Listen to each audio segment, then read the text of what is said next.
The market doesn't know what keeps you up at night. It doesn't know when you want to retire, and it doesn't know how old you are. The simple truth is, the market doesn't care. But if you care, you've tuned into the right place. You're listening to Investor Resources, bringing clarity to the confusing world of finance. Here are your hosts of Investor Resources, Don Creech and Perry Sykes.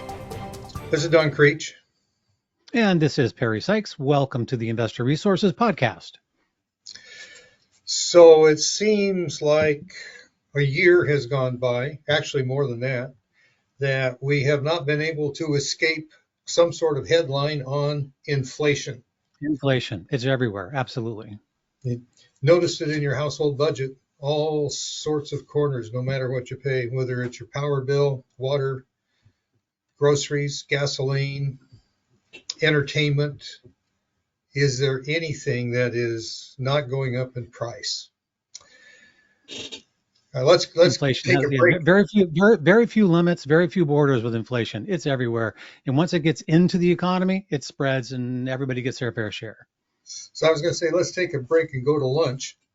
You do have Right. your credit card, right? Because I know you Right. don't carry cash, so you can cover the bill, whatever it happens to be. Somebody with a bottomless pit of cash now needs to cover the bill, right? Yes. So food inflation is not, that's parts of it have eased a little bit. Eggs are less expensive than they were a year ago, certainly during COVID. But it is an impact on everybody's budget because we all need to eat. And the recent numbers that came out of the Bureau of Economic Analysis reported inflation isn't as easy as it was assumed last week, that they finished revising inflation data since COVID. And in every circumstance, in every category, inflation has ticked up with government's revision. So it begs the question, does government really know what they're doing? That's a fair question. And it's always the same. If they're going to massage the numbers, they're going to try to make them look as good as they can from whatever their point of view is. And then eventually you have to bring back the facts. And when the facts come back in, just like what just happened, well, what do you know? Inflation's up a little more than we thought. A little more than we thought that we would tell you is what that really means.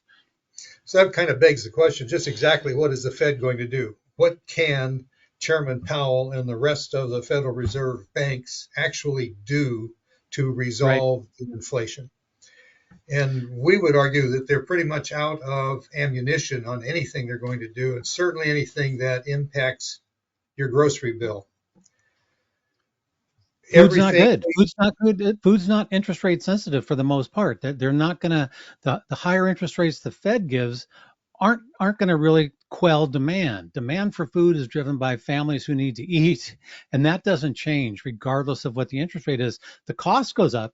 The burden goes up for American families, and the lower income you are, the worse it affects your total income because it's a bigger piece of your spending compared to someone who has more income. The food alone isn't so bad, so it's skewed. It's worse for lower income folks, and the higher interest rates are not going to cut down on the demand. Interest rates don't go up, and you decide to eat less. That might be good for your waistline, but it doesn't help your. It's not reality, and it doesn't work that way.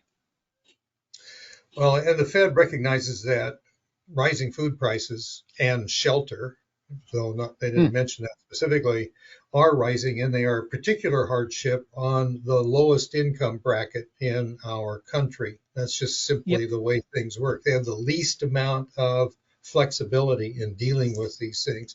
And even though I mentioned the cost of eggs as an example is lower than it was a year ago, that food costs are still up 24% since the beginning of the pandemic, and there's nothing the Fed's going to be able to do about that. And I mentioned in some other writing that I did over the weekend and in an email I put out this morning, is that energy costs are now projected to go to $100. I believe it was Goldman Sachs that said by 2025, they wouldn't be surprised to see energy at $150, though there's a lot of Correct. skepticism about whether or not that's going to come. But the skepticism in the earlier part of the year about $100 oil has pretty much been thrown away because we're getting pretty close to that. And what's that have to do with food? Well, the food doesn't grow behind the counter at your local grocery store. Handy as that would be, yeah, it doesn't happen that way. I remember a post that was on Twitter sometime late last year, maybe early last year, that in an interview, people were being asked, the Z generation or the millennials, being asked about their opposition to raising beef because of the impact on global warming with the Sure. bovine flatulence problem being a worldwide problem that's going to really Right. crash the world. And they said, well, what are we going to do about beef? And the young lady said, well, that's not a problem. They just grow it back behind the deli counter there. She has no idea why we need cows. Oh, So, that's terrifying. Yeah, that's terrifying, but true. Yeah. Yeah. oh, Oy, oy. and actually, when we owned the farm, we did raise our own beef. And I know it doesn't come because there's some magic going on behind the Right. butcher's counter there. Right. But And but the, when energy costs increase, that increases the cost of everything, the whole supply chain for food production, processing, delivery, all of that gets increased. It costs more for you to get to the store when you're trying to buy it. So those energy inputs, when they increase, those are passed on directly to the consumer. So higher energy prices affect food prices immediately and 100% of the time. There's no question that increased energy costs cause food inflation. It happens every time. well, everything's got to get to the store. Yep, And from the store to the store is from a distribution point. From correct. In order to get to the distribution point, it has to come from the processor. The processor has to get it, and they get it from the farmer.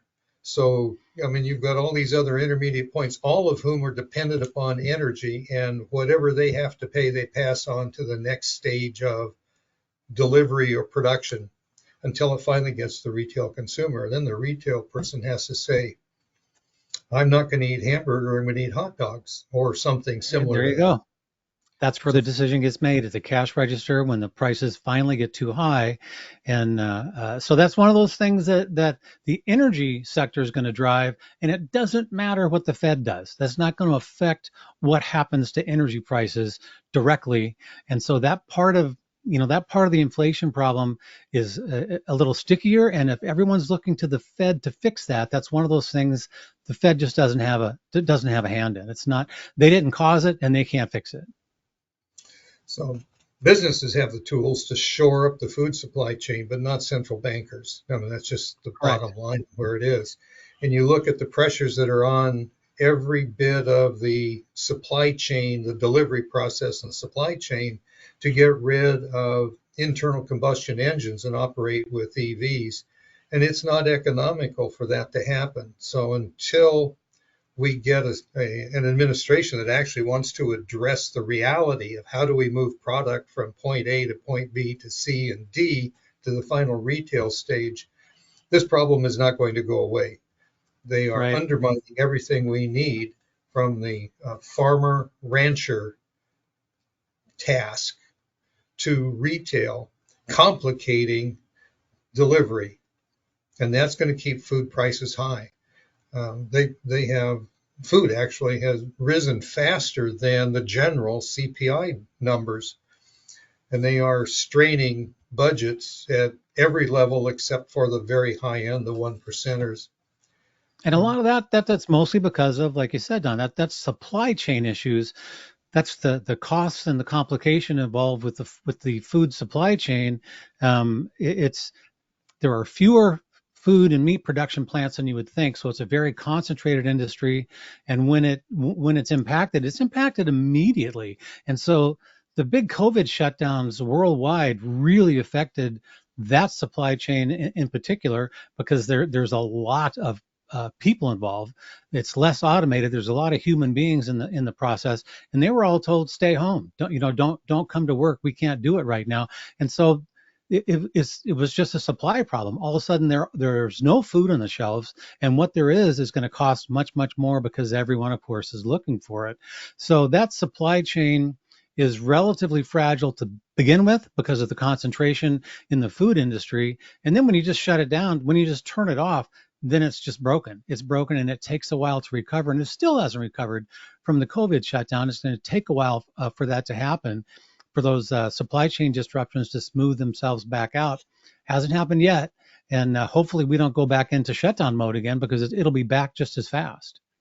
Well, we haven't fully restored even the production from pre-pandemic levels, or back to Yep. pre-pandemic levels. And the disruptions in the supply chain, particularly at the onset of the shutdown globally, is responsible for the rapid spiking, if you will, price increases that we had at the time. So at the onset of the pandemic, beef was up 150%. Beef was up 20%. Eggs were up 150%, and they've both backed off of that. But they're still more expensive than they were 4 years ago, which is prior to the pandemic created problems. The lesson here is that, well, what we learned is that there's a lot of major disruption that comes when you shut down a plant, and we ended up with, I want to say Foster's Chicken, I think, lost a couple of production plants because of the avian flu. I may have the Correct. company wrong, but we lost several chicken processing plants. Creates a shortage. Didn't think about that, but we have to produce a lot of chickens in order to keep chicken tenders in McDonald's or in the local Right. freezer at your grocery store. That's a lot of nuggets. That's right. You need a lot of processing capacity for that. And the meatpacking plant has struggled to bring back workers, particularly if they were told that they had to have a vaccination, and you had people who didn't want to get a vaccination and Sure. maybe still don't. But almost 5,000 meatpacking workers were diagnosed with COVID-19, and that's 10 times higher than in other places where you have, these guys have a lot of close contact work that they're doing. And of course, there's fear about contamination of food and stuff. But you just mentioned that the processing industry is highly concentrated. 22 of the top beef packing plants account for 70% of the federally inspected cattle processing. There you go. I mean, that anything that gets shut down there is just a huge impact. It's huge, and that's so. Even if we don't call the supply line for our food delivery fragile, it does have some weak points in it, and it's impossible for the Fed to smooth those out. The Fed's got nothing to do with that supply chain, and addressing those weaknesses, that would go a long way to smoothing out the prices and stopping the big price spikes and the big supply surprises. All of a sudden, wow, we can't deliver any of this stuff, and but there's no backlog. It's all fresh. So when delivery stops, it's just not on the shelf, and that's not something that we're used to. Here in America, we're used to having an abundance of everything we need. And when that changes, that really gets people's attention. So it's something that we should work on. We need to look at those weak spots in the supply chain and get those shorn up so we can protect that supply line. One of the ways to deal with the supply line would be to expand capacity, that means new plants, which require financing. The USDA has a food supply chain guaranteed loan program, but with interest rates where they are, the fragility of many of those businesses and whether or not they want to take on a project, they'd have to have subsidized loans. Well, it's easy to get a subsidized loan for an electric vehicle factory, but I would bet it's a lot more difficult to get a subsidized loan for a beef processing or a chicken processing plant. Right. And efficiencies come in the concentration and in size. And so basically building another plant in another part of the country is removing that efficiency. That's still going to raise prices. So it's going to take some time for the family budget to find relief at the Correct. grocery store. Correct. Wish we had better news for you, but that's our current evaluation of the situation as we see it and are experiencing it in our still hungry families. I don't know, they're hungry all the time. There you go. You know, me among them. Correct. Correct. Stay tuned. Watch for our next podcast. Subscribe if you haven't already. Thanks for watching.